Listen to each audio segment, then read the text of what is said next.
Hi, my name is Eliza Gardenauer, and I'm here to bring you your First Chapter Friday. And so, what this program is going to be is I'm going to choose a book, and I will read the first chapter of this book. And if you like what I'm reading, then you can ask your librarian or teacher if if you can get it at your local library, your school library, or just anywhere really. This week's book is going to be Number the Stars by Lois Lowry. And before I get into anything, I'm going to talk a little bit about me. As I mentioned before, I am a junior at DB High School. I love to read. I also love to draw and sometimes write my own stories. I took in a lot of suggestions from my friends and from books I loved growing up. And so I really hope that you guys enjoy these and get to read some new books and get some new perspectives on the world, because these books are really kind of what shaped me and what changed my writing style, the way I thought. So, yeah, um, I'm going first I'm going to read the blurb, which if you didn't know, is the little section on the back or the inside cover of a book that shows you what the book is about, kind of like gets you interested. Blurb is a very funny word. I think it's a very funny word. But anyway, here's the book for the blurb for Number the Stars. "How brave are you, little Anne Marie?" Uncle Henrik asked his 10-year-old niece. It is 1943, and to Anna Marie Johansen, life in Copenhagen is a complicated mix of ordinary home and school life, food shortages, and the constant presence of Nazi soldiers. Bravery seems a vague virtue, one possessed by dragon-slaying knights in the bedtime stories she tells her younger sister Kirsty. Too soon, she herself is called upon for courage. As the German troops begin their campaign to relocate all the Jews of Denmark, the Johansons take in Anne-Marie's best friend, Ellen Rosen, and pretend she is a part of the family. Ellen and Anne-Marie must think quickly when 3 Nazi officers arrive late one night and question why Ellen is not blonde like her sisters. Through Anne-Marie's eyes, we see the Danish resistance as they manage to smuggle almost the entire Jewish population, nearly 7,000 people, across the sea to Sweden. In this tale of an entire nation's heroism, Lois Lowry reminds us that there is pride and human decency in the world, even during a time of terror and war. So the first chapter is going to be called, Why Are You Running? "I'll race you to the corner, Ellen." Anne-Marie adjusted the thick leather pack on her back so that her school books balanced evenly. "Ready?" She looked at her best friend. Ellen made a face. "No," she said, laughing. "You know I can't beat you. My legs aren't as long. Can't we just walk, like civilized people?" She was a stocky 10-year-old, unlike lanky Anne-Marie. "We have to practice for the athletic meet on Friday. I know I'm not going to win the girls' race this week. I was second last week, but I've been practicing every day. Come on, Ellen," Anne-Marie pleaded, eyeing the distance to the next corner of the Copenhagen street. "Please." Ellen hesitated, then nodded and shifted her own rucksack of books against her shoulders. "Oh, all right. Ready," she said. "Go!" shouted Anne-Marie, and the 2 girls were off, racing along the residential sidewalk. Anne-Marie's silvery blonde hair flew behind her, and Ellen's dark pigtails bounced against her shoulders. "Wait for me!" wailed little Kirsty, left behind, but the 2 older girls weren't listening. Anne-Marie outdistanced her friend quickly, even though one of her shoes came untied as she sped along the street called Osa Brigade, past the small shops and cafes of her neighborhood here in northeast Copenhagen. Laughing, she skirted an elderly lady in black, who carried a shopping bag made of string. A young woman pushing a baby in a carriage moved aside to make way. The corner was just ahead. Anne-Marie looked up, panting, just as she reached the corner. Her laughter stopped. Her heart seemed to skip a beat. "Halt!" the soldier ordered in a stone voice. The German word was as familiar as it was frightening. Anne-Marie had heard it often enough before, but it had never been directed at her until now. Behind her, Ellen also slowed and stopped. Far back, little Kirsty was plodding along, her face in a pout because the girls hadn't waited for her. Anne-Marie stared up. There were 2 of them. That meant 2 helmets, two sets of cold eyes glaring at her, and four tall, shiny boots planted firmly on the sidewalk, blocking her path to home. And it meant two rifles, gripped in the hands of the soldiers. She stared at the rifles first. Then finally, she looked into the face of a soldier who had ordered her to halt. "Why are you running?" the harsh voice asked. His Danish was very poor. 3 years, Anne-Marie thought with contempt. 3 years they've been in our country, and they still can't speak our language. "I was racing with my friend," she answered politely. "We have races at school every Friday, and I want to do well, so I—" Her voice trailed away, the sentence unfinished. "Don't talk so much," she told herself. "Just answer them, that's all." She glanced back. Ellen was motionless on the sidewalk, a few yards behind her. Farther back, Kirsty was still sulking and walking slowly towards the corner. Nearby, a woman had come to the doorway of a shop and was standing silently, watching. One of the soldiers, the taller one, moved towards her. Anne-Marie recognized him as the one she and Ellen always called in whispers, the Giraffe, because of his height and the long neck that extended from his stiff collar. He and his partner were always on this corner. He prodded the corner of her backpack with the stock of his rifle. Anne-Marie trembled. "What is in here?" he asked loudly. From the corner of her eye, she saw the shopkeeper move quietly back into the shadows of the doorway, out of sight. "School books," she answered truthfully. "Are you a good student?" the soldier asked. He seemed to be sneering. "Yes." "What is your name?"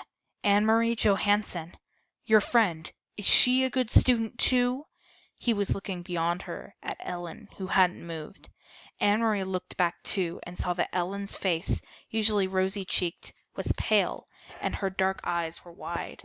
She nodded at the soldier. "Better than me," she said. "What is her name?" "Ellen." "And who is this?" he asked, looking to Anne-Marie's side. Kirsty had appeared there suddenly, scowling at everyone. "My little sister." She reached down for Kirsty's hand, but Kirsty, always stubborn, refused it and put her hands on her hips defiantly. The soldier reached down and stroked her little sister's short, tangled curls. "Stand still," Anne-Marie ordered silently, praying that somehow the obstinate 5-year-old will receive the message. But Kirsty reached up and pushed the soldier's hand away. "Don't!" she said loudly. Both soldiers began to laugh. They spoke to each other in rapid German that Anne-Marie couldn't understand. "She is pretty, like my own little girl," the tall one said in a more pleasant voice. Anne-Marie tried to smile politely. "Go home, all of you. Go study your school books. And don't run. You look like hoodlums when you run." The two soldiers turned away. Quickly, Anne-Marie reached down again and grasped her little sister's hand before Kirsty could resist. Hurrying the little girl along, she rounded the corner. In a moment, Ellen was beside her. They walked quickly, not speaking, with Kirsty between them, towards the large apartment building where both families lived. When they were almost home, Ellen whispered suddenly, "I was so scared." "Me too," Anne-Marie whispered back. As they turned to enter their building, both girls looked straight ahead, toward the door. They did it purposefully, so that they would not catch the eyes or the attention of two more soldiers who stood ahead with their guns on this corner as well. Kirsty scurried ahead of them through the door, chattering about the pictures she was bringing home from kindergarten to show Mama. For Kirsty, the soldiers were simply part of the landscape, something that had always been there, on every corner, as unimportant as lampposts throughout her remembered life. "Are you going to tell your mother?" Ellen asked Anne-Marie as they trudged together up the stairs. "I'm not. My mother would be upset." "No, I won't either. Mamma would probably scold me for running on the street." She said good-bye to Ellen on the second floor where Ellen lived, and continued on to the third, practicing in her mind a cheerful greeting for her mother, a smile, a description of today's spelling test, in which she had done well. But she was too late. Kirsty had gotten there first. "And he poked Anne-Marie's book bag with his gun, and then he grabbed my hair." Kirsty was chattering as she took off her sweater in the center of the apartment living room. "But I wasn't scared. Anne-Marie was, and Ellen too. But not me." Miss Johansen rose quickly from the chair by the window where she'd been sitting. Mrs. Rosen, Ellen's mother, was there too, in the opposite chair. They had been having coffee together, as they did many afternoons. Of course, it wasn't really coffee, though the mother still called it that, having coffee. There had been no real coffee in Copenhagen since the Nazi occupation, not even any real tea. The mother sipped at hot water flavored with herbs. Anne Marie, what happened? What is Kirsty talking about? Her mother asked anxiously. Where's Ellen? Miss Rosin had a frightened look.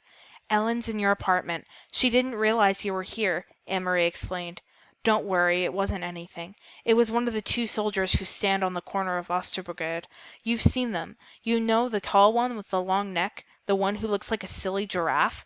She told her mother and Miss Rosin of the incident, trying to make it sound humorous and unimportant, but their uneasy looks didn't change. I slapped his hand and shouted at him, Kirsty announced importantly. No, no, she didn't, Mamma, Anne Marie assured her mother. She's exaggerating, as she always does. Miss Johansson moved to the window and looked down to the street below. The Copenhagen neighborhood was quiet. It looked the same as it always did. People coming in and going from the shops, children at play, the soldiers on the corner. She spoke in a low voice to Ellen's mother. They must be edgy because of the latest resistance incidents. Have you read in the Die Verdansk about the bombings in Hillerød and Nordbro? Although she pretended to be absorbed in unpacking her schoolbooks, Anne Marie listened, and she knew what her mother was referring to. The Fridansk, the Free Danes, was an illegal newspaper. Peter Nielsen brought it to them occasionally, carefully folded and hidden among ordinary books and papers, and Mamma always burned it after she and Papa had read it. But Anne Marie heard Mamma and Papa talk, sometimes at night, about the news they received that way, news of sabotage against the Nazis, bombs hidden and exploded in the factories that produced war materials, and industrial railroad lines damaged so that the goods couldn't be transported. And she knew what resistance meant. Papa had explained, when she overheard the word and asked. The resistance fighters were Danish people. No one knew who, because they were very secret, who were determined to bring harm to the Nazis however they could. They damaged the German trucks and cars and bombed their factories. They were very brave. Sometimes they were caught and killed. I must go and speak to Ellen, Mrs. Rosin said, moving towards the door. You girls walk a different way to school tomorrow. Promise me, Anne Marie, and Ellen will promise too. We will, Mrs. Rosin, but what does it matter? There are German soldiers on every corner. They will remember your faces, Mrs. Rosin said, turning in on the doorway to the hall. It is important to be one of the crowd, always. Be one of many. Be sure they never have reason to remember your face.